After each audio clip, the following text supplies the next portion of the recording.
Good afternoon. How are you today? Well, we're in the 50s, so we've already dropped, and they're talking about snow tomorrow, which is Sunday. So, spring's a little bit off. And the headlines, there are several things that I think concern us all. One is who will become the Supreme Court justice who replaces Justice Breyer, one of my heroes. And the answer is unknown. I support Judge Jackson, as I've said before, from the D.C. Circuit. But I've noticed how the religious groups are taking aim at one of the justices for taking a position I happen to support. Now, she took the position as an assistant in the Solicitor General's office. And the argument was about whether a woman who worked for a religious organization could be fired when she had suffered a disability.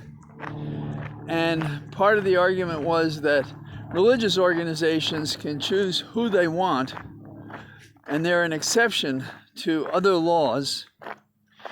And the rebuttal to that was that the woman only taught secular classes, math, and so forth. So she wasn't teaching theology or catechism or anything like that.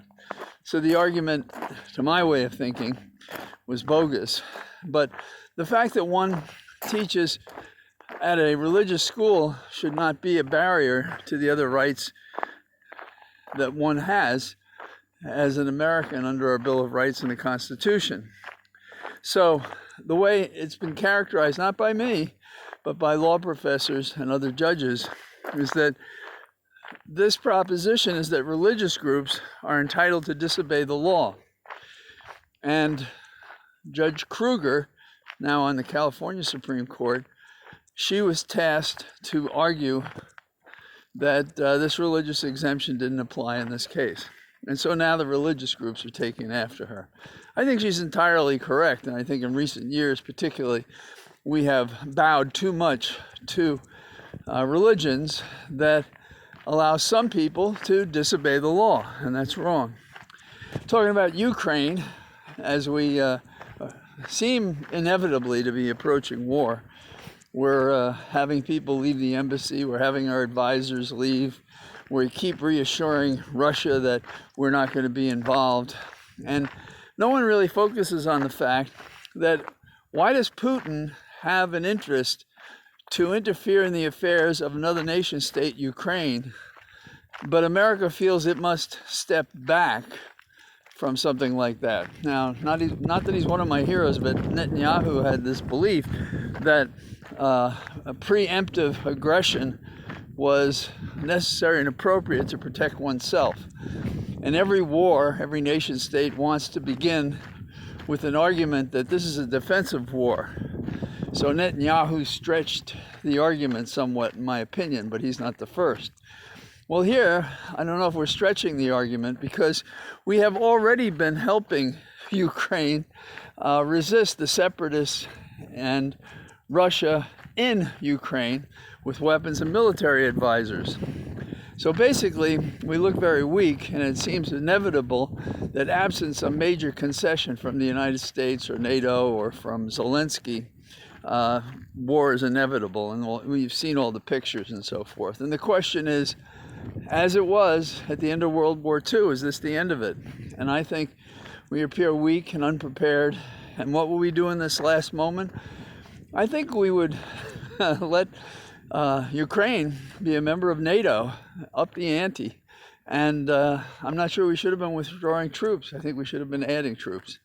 And I think we're going to pay for this down the road because what is it? A stitch in time saves nine. And that's exactly what's going on here. The longer we hope by appeasing Russia that this will go better, the worse it will. America at home and abroad just doesn't seem to be able to handle bullies very well. And yes, bullies are wrong, and why should we get in that fight? And will it be another world war? And somebody said war never amounts to anything. Well, I guess we all think differently about World War II and may have differences about Korea and Vietnam and so forth. But This is more akin to World War II than the Serbian prince that got us involved in World War I slowly but surely, despite Wilson's resistance and then his embrace of war.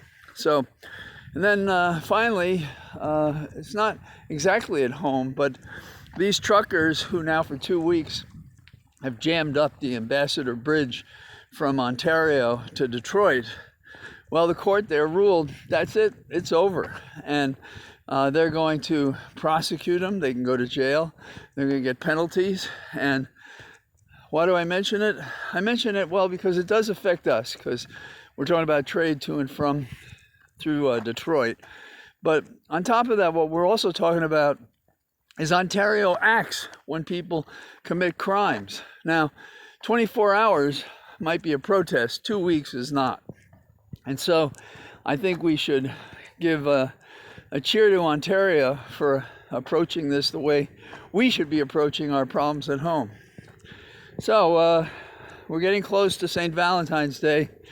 Men be warned, and go out and get something to charm that wonderful person that you married not too long ago or many years ago.